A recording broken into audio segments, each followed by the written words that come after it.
बच्चे बच्चे ने मुझे ये कहा कि आप इस्तीफा दो, हम आपके साथ हैं, इस लड़ाई को और मजबूती से लड़ेंगे। ठीक है जी। ये तो मुख्यमंत्री स्वयं दोषी है कल वाले कार्यक्रम के लिए, इसलिए मुख्यमंत्री के खिलाफ मुकदमे दर्ज होना चाहिए। नमस्कार, मैं हनुमान पुनिया और आप देख रहे हैं अपनी न्यूज़। 2 दिन पहले अभय सिंह चौटाला ने कुंडली बॉर्डर पर जाकर, टिकरी बॉर्डर पर जाकर किसानों का समर्थन किया और वहां पर एक ऐलान किया बड़ा कि 26 जनवरी के बाद में वो अपने पद से इस्तीफा दे देंगे। उसके बाद अब वो ग्रामीण दौरे पर हैं, गांव के जो लोग हैं उनसे वो पूछ रहे हैं, इस तरह का एक विश्वास जीतने का वो काम कर रहे हैं कि गांव-गांव में जा रहे हैं, पूछ रहे हैं कि किस तरह से उनका ये जो फैसला है वो कितना सही है, कितना गलत है। इस पर वो यहाँ पर ग्रामीण दौरे पर है और फिलहाल वो निर्वाण गाँव में पहुँचे हुए हैं। इनसे हम बात करते हैं। सरकार जो है ये सारे मामले को लिंगर ऑन कर रही है। सरकार की एक सोच है कि इसको लंबा लटका लें, और जितना ज़्यादा लंबा होगा लोग उतने ही ज़्यादा वहाँ परेशान हो जाएंगे, और परेशान होकर के लोग अपने आप अपने अपने घरों को जाना शुरू कर देंगे। लेकिन वो देश के प्रधानमंत्री को शायद इस बात का ज्ञान नहीं है कि इस धरने पे जो लोग बैठे ये वो लोग हैं जो 6 महीने अपनी फसल का पकने का इंतजार करते हैं। एक बार खेत में जाकर के बिजाई करने के बाद लगातार 6 महीने उसको अपने बच्चों से भी ज़्यादा समय दे करके तैयार करते हैं, और 6 महीने में जब वो पक करके तैयार होती है, कोई ओलावृष्टि हो जाए, कोई सूखा पड़ जाए, कोई खाद और बीज गलत आ जाए, कोई कीड़े मार दवाइयाँ सही ना हो,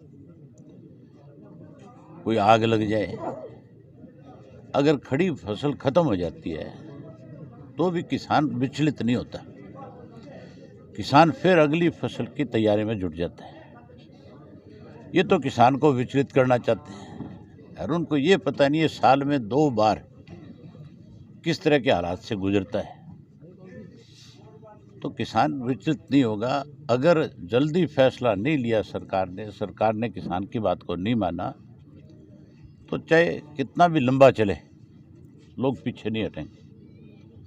सन 1907 के अंदर अंग्रेज़ों ने भी 3 कृषि के इस तरह के कानून बनाए थे कि किसान से उसकी ज़मीन जो है बैंक के माध्यम से सरकार ले ले, कोई बड़ा आदमी ले ले। उस वक़्त कोई हमारे पास ऐसा साधन नहीं था कि जिससे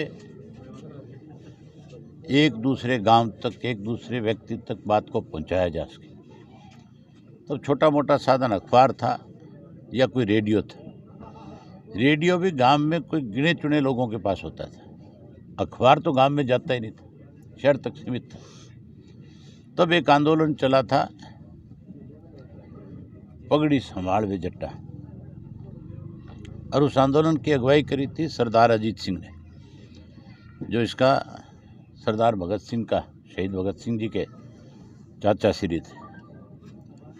और 8 महीने आंदोलन चला, फिर सरकार को मजबूर होकर के घुटने टेकने पड़े। उस वक़्त पंजाब में आंदोलन था, पंजाब, हरियाणा, हिमाचल, ये सारा इलाका एक था, और उस लड़ाई को जीता।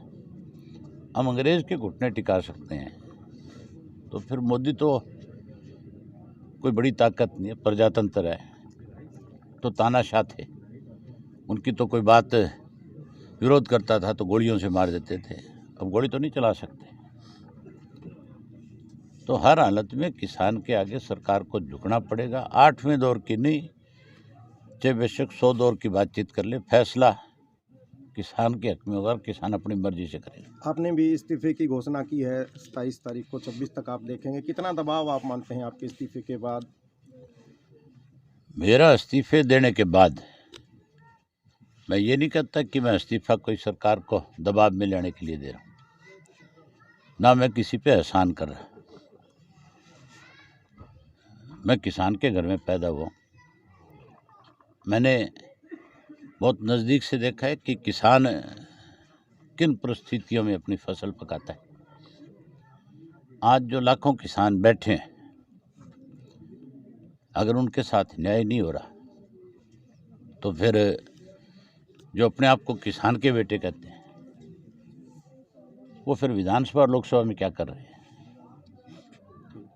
फिर तो उनको विधानसभा और लोकसभा छोड़ करके किसान के साथ खड़ा हो जाना चाहिए। और जो कोई किसान के नाम पर कलंक है, जो बात किसान की करते हैं और किसान से धोखा कर रहे हैं, लोग आने वाले समय में उनको सबक सिखा देंगे। 2 दिन पहले जेजेपी संरक्षक हैं और गठबंधन सरकार में शामिल हैं अजय चौटाला का बयान है कि अब किसानों को भी पीछे हटना चाहिए, सरकार पीछे हट रही है, कानून वापस नहीं होते, संशोधन करवा लो, इस तरह का बयान है। मैं ना ऐसे लोगों पे टिप्पणी नहीं करना चाहता। ये चौधरी देवीलाल के नाम पे कलंक है। उन्होंने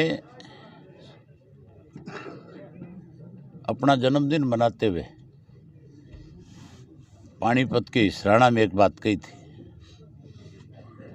कि अगर हम लोग इलाहाबाद में जाते तो अभय सिंह विधानसभा नहीं जाता। तो मैंने कहा था मैं इस्तीफा दूंगा, अजय सिंह अपने बेटे से इस्तीफा दिला दे, मैं उचाना से चुनाव लड़ लूँगा और मैं यहाँ इलाहाबाद में एक छोटा सा कार्यकर्ता खड़ा कर दूंगा, उसके सामने जीत के दिखा दे। मैंने इस्तीफा देने का फैसला कर लिया। मैं कहना चाहूँगा उनसे कि वो इस्तीफा दे उचाना से, और ना दे उचाना से इस्तीफा, यहाँ से दिग्विजय को चुनाव लड़ा ले। अजय सिंह तो लड़ नहीं सकता, कोर्ट की पाबंदी है, नहीं उसको दुष्यंत को लड़ा ले। लोग फैसला कर दें, लोग बता देंगे कि वो कितने पानी में। वो तो चौधरी देवीलाल के नाम पे कलंक है। चौटाला साहब ने कहा नहीं हमारे गद्दार हैं, हमारे नहीं, ये गद्दार आपके भी हैं, सबके। कैमला गांव के अंदर कल मुख्यमंत्री का विरोध हुआ, उसके बाद में मुख्यमंत्री प्रेस कॉन्फ्रेंस करके कहते हैं कि ये उनके साथ विश्वासघात हुआ है। पहले वहां के लोगों ने कहा था कि बहुत बढ़िया प्रोग्राम करवाएंगे। विश्वासघात तो किसान के साथ सरकार ने कर रखा है। मुख्यमंत्री तो आज भी 26 जनवरी को 26 अगस्त बता रहा है। ऐसा व्यक्ति हमारे प्रदेश का मुख्यमंत्री है जिसको 26 जनवरी 15 अगस्त का भी ज्ञान नहीं है, तो हम उससे क्या उम्मीद कर सकते हैं? वहाँ जबरदस्ती करना चाहता था। मुख्यमंत्री ही इस सारी चीज़ का जिम्मेवार है। जब इस बात का पता मुख्यमंत्री को था कि किसान तेरा विरोध करेंगे और हजारों की संख्या में जब किसान वहाँ इकट्ठा हो गया था, तो मुख्यमंत्री को कार्यक्रम रद्द करना चाहिए था। रद्द करने की बजाय जाके लोगों को उकसा के आया, हेलीकॉप्टर से चक्कर मारे उसने। क्या दिखाने गया था हेलीकॉप्टर लेके?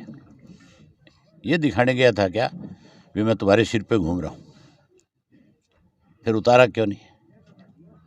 उसका मकसद था मुख्यमंत्री का कि मैं अगर ऊपर जा कर के राउंड लगाऊंगा तो उससे लोग और ज़्यादा भड़केंगे और उससे फिर पुलिस और लोगों में टकराव होगा। वो तो हालात ख़राब करना चाहता है प्रदेश के। मुख्यमंत्री की जिम्मेवारी प्रदेश के हालात को ठीक रखना है, ना कि ख़राब करना है। ये तो मुख्यमंत्री स्वयं दोषी है कल वाले कार्यक्रम के लिए कि इस तरह से जा कर के लोगों को उकसाने के लिए उसने हेलीकॉप्टर से चक्कर लगाए। इसलिए मुख्यमंत्री के खिलाफ मुकदमे दर्ज होना चाहिए, आपराधिक मामला होना चाहिए। भी तैने प्रदेश में हालात ख़राब करने के लिए जानबूझ करके प्रोग्राम रखा और जानबूझ करके वहाँ जा कर के चक्कर लगाए। ठीक है। अब ग्रामीण दौरे पे है, क्या कुछ विश्वास लेने के लिए आप ग्रामीणों से मिल रहे हैं? निर्माण गांव में देखा नहीं आपने? अभी बच्चे ने मुझे ये कहा कि आप इस्तीफा दो, हम आपके साथ हैं, इस लड़ाई को और मजबूती से लड़ेंगे।